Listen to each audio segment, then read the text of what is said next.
Crystal and I are pleased now to be joined by Nick Bryant, author, activist. You can head over to EpsteinJustice.com to find information on Nick's nonprofit. You can buy his books as well. There'll be links in the descriptions. Nick, thank you so much for being here. It's great to be with you. Can you actually start just by telling us about Epstein Justice, the nonprofit that you run, and all of the work that you guys are doing? I wrote a book about a child trafficking network. I started researching in 2002, 2003, and it was Epstein before there was Epstein. And publishers and editors really didn't want to contend with it. I would pitch them, and then I could see the cognitive dissonance playing out right before me. They would think to themselves, this is a really horrible story. I need to help Nick Bryant. Or I can just write Nick Bryant off as crazy and have a nice meal with my family tonight. So I worked 7 years on that book, and I went as deep into that type of a realm as someone can go. I mean, I talked to blackmail photographers and other people that generally wouldn't give interviews. And I couldn't get the book published in New York City, where I live. I live in the Mecca of publishing, about 4 blocks away from Times Square. I live in the heart of the insanity, but I could not get the book published here. So I finally got it published by a small press on the West Coast in 2009, 2010. And in the interim, I had become an activist regarding anti-child trafficking. I've spoken at a lot of conferences. The National Center on Sexual Exploitation has an international summit every year, and I've spoken at 3 of those. And I've spoken at a lot of conferences. I've really got involved in this particular subject.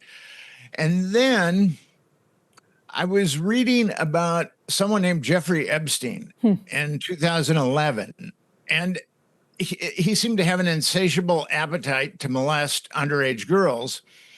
But then I also saw that a grand jury had said that he hadn't molested a single child.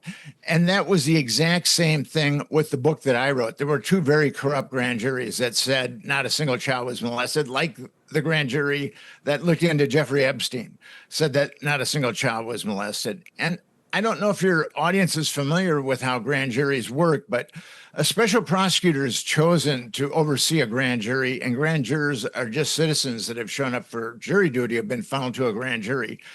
And the special prosecutor is solely responsible for calling the witnesses and showing the grand jurors exhibits and of evidence. And there was a New York Supreme Court judge that said grand jurors have so much, or special prosecutors have grand jurors, special prosecutors have so much power over grand jurors that they could get them to indict a ham sandwich.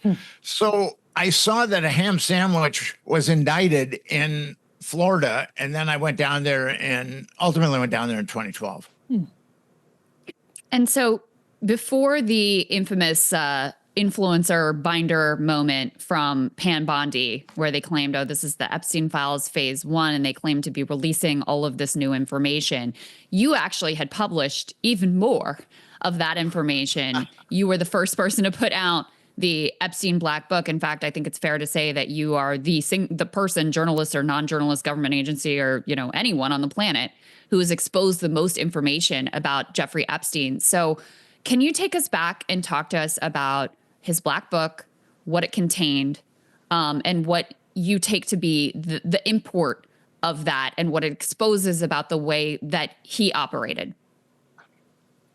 Well, I was the first guy to publish the flight logs too.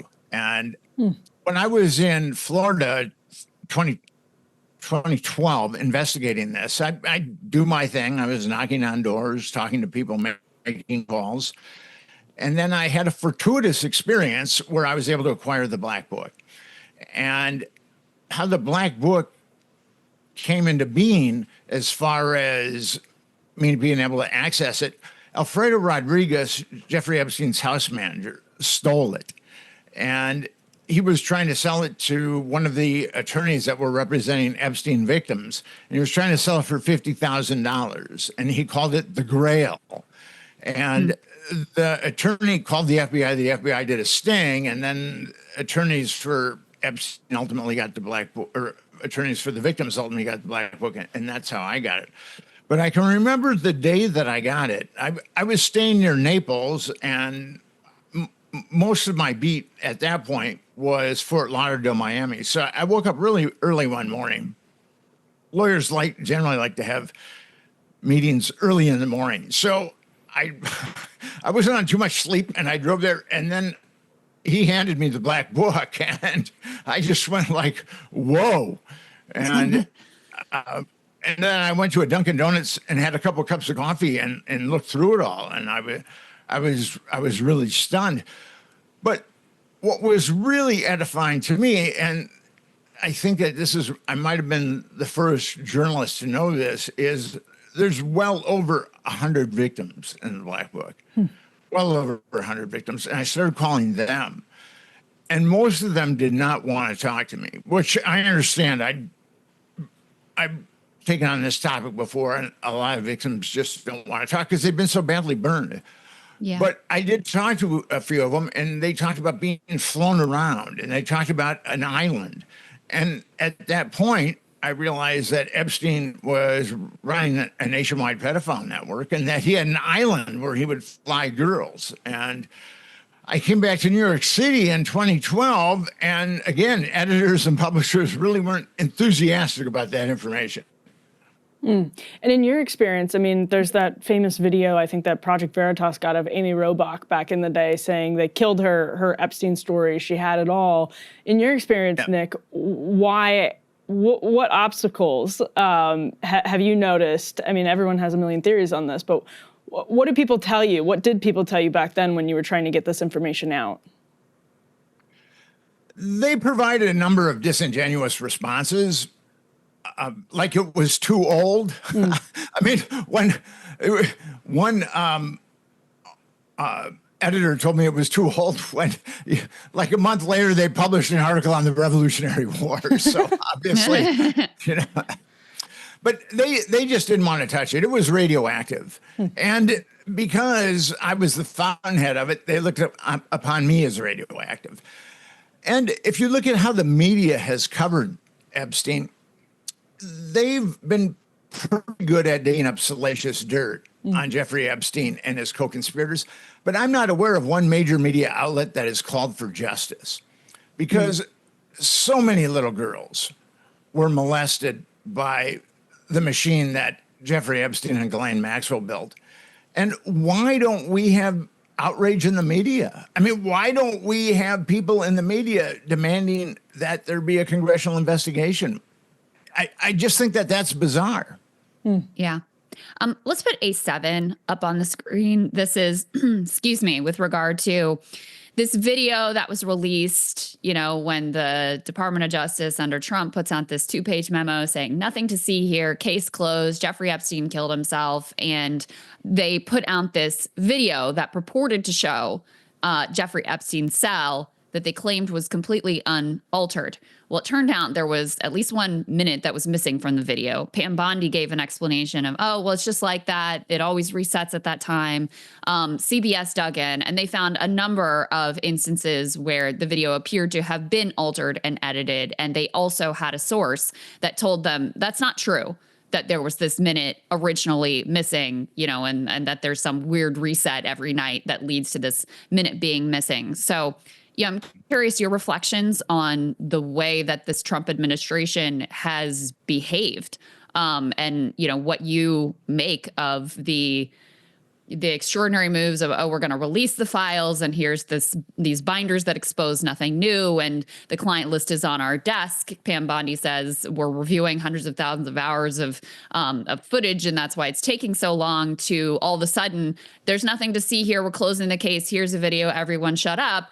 And now Trump is saying, well, there are files and my name may be in them, but it was put in them by, Hillary Clinton or Brennan or Comey or some other of my adversaries. How are you making sense of all of this?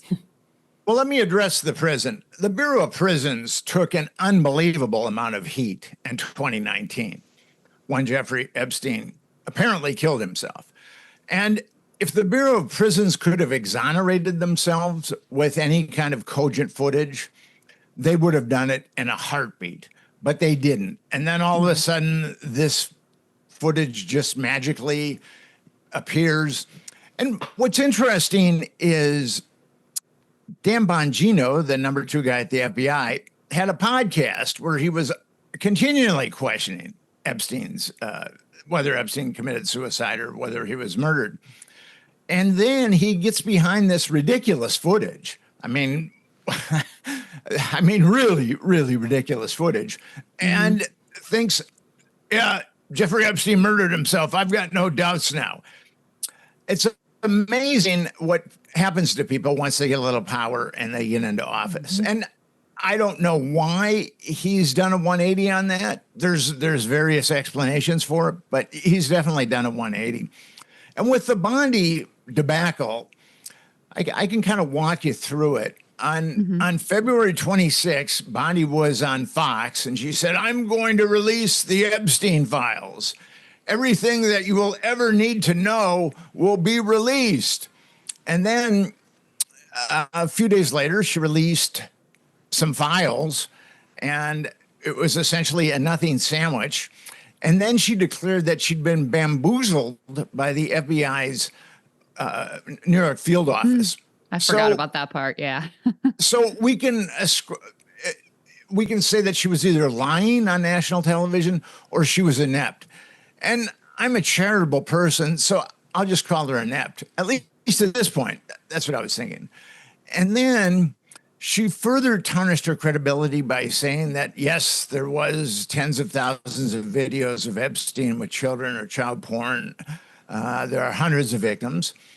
But then she said, and this kind of amazes me. She said that the FBI was looking through it for the first time. And when Epstein got arrested in July of 2019, the very next morning, the FBI drilled through a safe. Now, the safe was the size of a closet, and his safe held many, many discs. There was a lot of child abuse material, and Business Insider New York Times reported that there was a lot of discs and a lot of child abuse material. And Business Insider reported that there were hard drives too. So the FBI and whatever dark malignant corner of the government that deploys people like Epstein, they were looking at that stuff that day.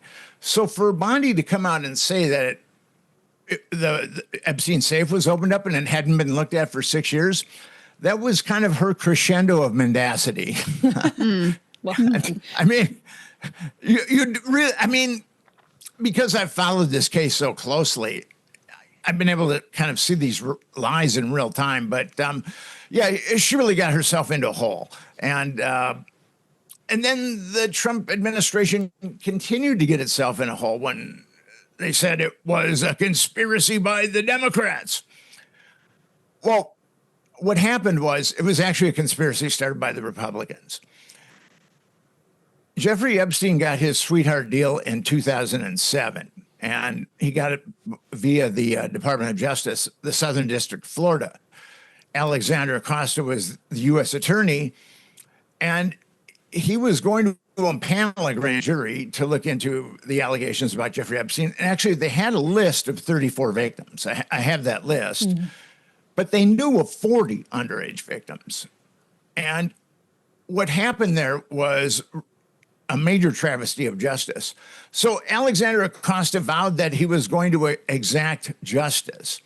And then what happened, the Department of Justice then went radio silent. And then they started negotiating with Epstein's attorneys in kind of clandestinely. I have some of their emails. And then they cooked up a deal that was so dirty they didn't want anybody to look at it. And I've got an email between Epstein lawyer Jay Lefkowitz and Assistant U.S. Attorney Anne-Marie Villafana, where Villafana says there's one magistrate that will sign off on this, and we have to get to him on Monday. So as a magistrate is just, and the judiciary is one notch below a judge, and he can serve the functions of a judge. So between the judges and the magistrates, they found one magistrate that would sign off on it.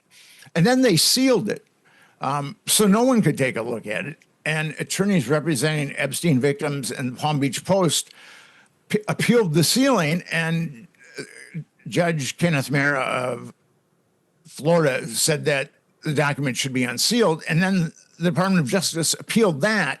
And then finally, the 11th Circuit said, okay, let's unseal it. And what was unsealed was beyond egregious. That document gave, we talk about Epstein's sweetheart deal, but actually that document gave blanket immunity to all of his co-conspirators, all of them. And it also trampled on the Victim Crimes Rights Act, which is, it's a federal law. And if you're a victim of a crime, you have to be apprised of the adjudication of your perpetrator, and you get to confront your perpetrator. And that was denied all of the victims.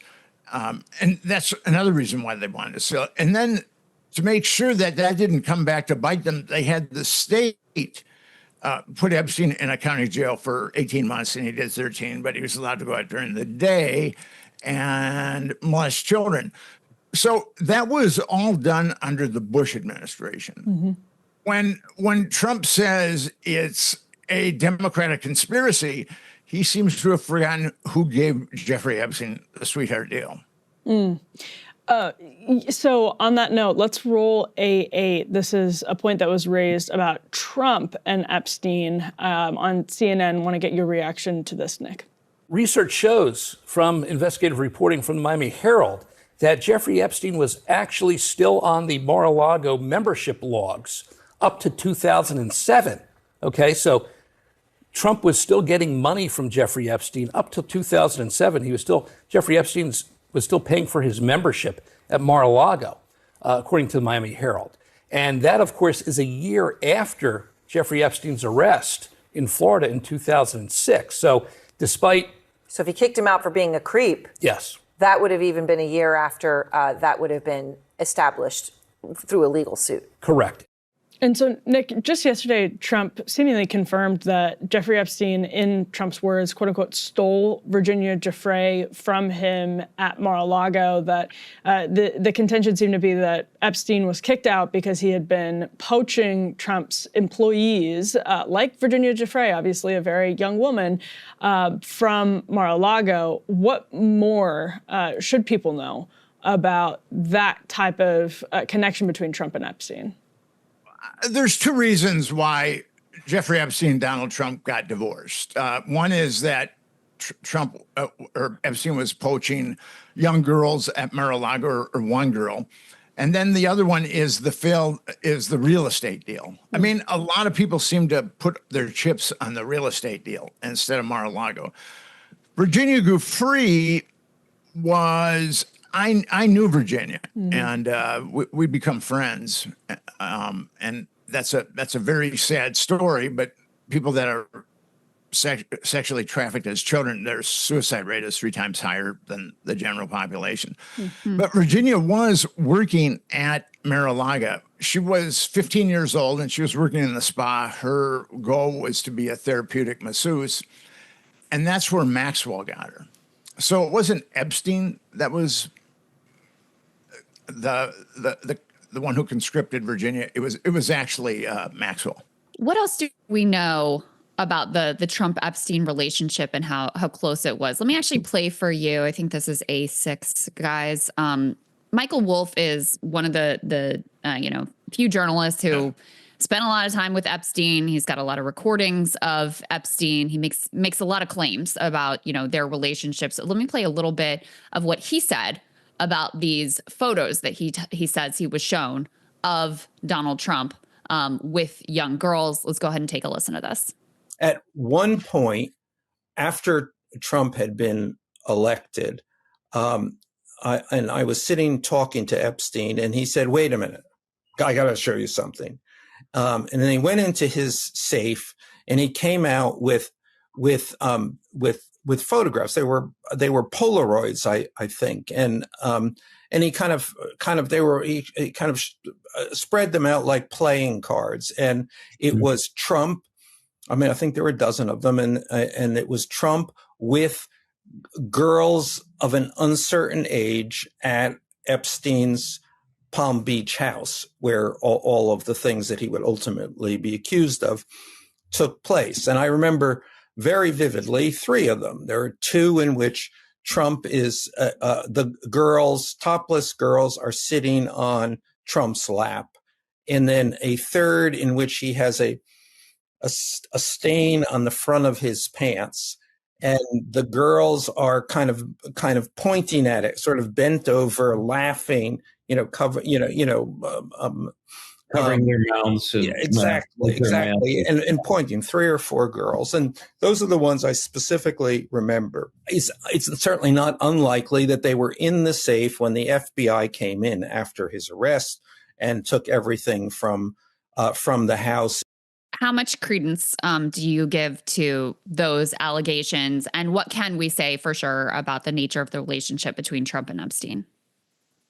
Trump and Epstein were best of friends. They did have that falling out. We don't know exactly why they had the falling out. There's conflicting stories about that. But what I know that Wolf has said that before about the pictures of topless girls on Donald Trump's lap. And I don't know what to make of that. I mean, he seems like an honest person. So, and what's really troubling to me is that the FBI and Department of Justice know exactly what was taken out of that safe because they took all of the safe. And there was that crazy document that they came out with on July 6th that said there was a couple of things I agreed with, that there were over 300 gigabytes of child exploitation material and that there were over 1,000 victims. I do agree with those 2 things. I agree that Jeffrey Epstein had a huge cache of child abuse material, and I agree that there are well over 1,000 victims. But then that strange document, and no one signed it. It had the logo of the Department of Justice and FBI, but no one was going to take a fall for that document, so nobody signed it. But then it said that Jeffrey Epstein acted alone by himself, that he didn't pander to girls. I mean, there's so much evidence about perpetrators and pimps in the Epstein network that it's an overkill, actually, and that he didn't blackmail anyone. So that document was really horrible, because the best thing that you can say to someone who's been sexually abused as a child or someone who's been sexually assaulted is, I believe you. The worst thing that you can say to someone that's been trafficked as a child or sexually assaulted is, I don't believe you. And the Trump administration was, with that document, the Trump administration was saying, I don't believe you to hundreds of victims. And that's really troubling. That's really troubling. So I have a sort of strange question, Nick, and credit to Brianna Joy Gray, who did a good interview of Whitney Webb the other day. But they mentioned, Whitney mentioned something quite interesting, which is around the time that Hulk Hogan, the recently deceased Hulk Hogan, started suing Gawker for the sex tape, which we now know was bankrolled by Peter Thiel. That lawsuit was bankrolled by Peter Thiel, who had been outed by Gawker. That's actually around the time that your little black book story was published by Gawker. And so the connection there is somewhat interesting. I wanted to there are all kinds of connections that could be absolutely nothing in this case or could be compelling. But what is your take on, since you're the one who published the story, have you ever heard anything since that that Thiel may have been irked about that reporting? No, Thiel, who's a natural-born fascist, was irked about Gawker outing him. He had initiated that lawsuit before I wrote my article on Gawker and released the Black Book. So got it. There isn't a correlation there. Okay, that's good to know. I've one last question for you, which is, you've studied not only, as a journalist, not only have you studied this case and this pedophile ring, which obviously, involves many elites in America and around the world. You've studied the history of other pedophile rings of blackmail in the country. And I wonder what you've been able to dig up or ascertain with regard to potential intelligence ties.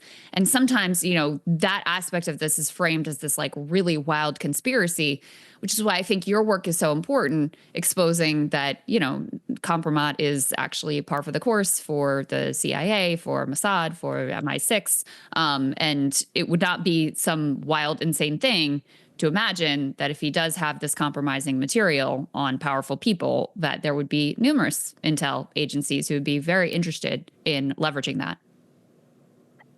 People ask me this all the time, and they say Jeffrey Epstein is working with the Mossad, and I say Jeffrey Epstein very well might have been working with the Mossad, but I believe that there's no way the CIA is going to let the Mossad compromise American politicians on American soil without getting a cut of that intelligence. I just don't think it's going to happen. I think the dark side of the CIA and the dark side of the Mossad are kind of like the Gambino family and the Genovese crime family. They work together. And I also wrote a book called Confessions of a DC Man, The Politics of Sex, Lies, and Blackmail. And I co-authored it with Henry Vincent. And he ran the largest gay escort service that's ever been uncovered in DC.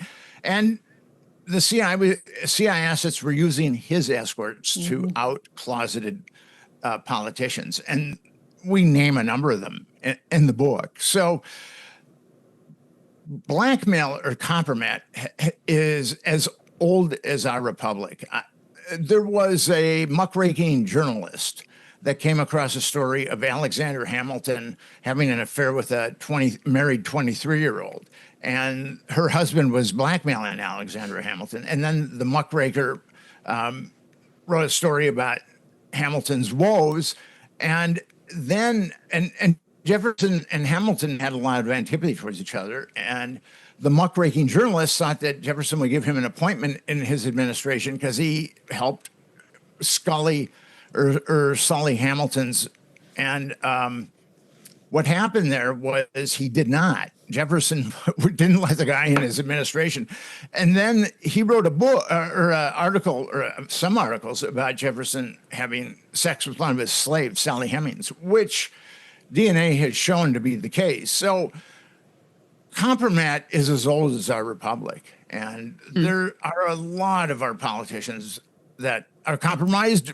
Mike Johnson, last week, he adjourned Congress early so it couldn't vote on investigating a child abuse network. I mean, what's that about? That's very strange. And he's got, and I did some research into him. I wrote an article about him. He's got this software called Covenant Eyes that he and his 17-year-old son have. And it enables them to keep track of their pornography consumption, which I thought was very strange and extremely cringeworthy. So why is Mike Johnson holding this up?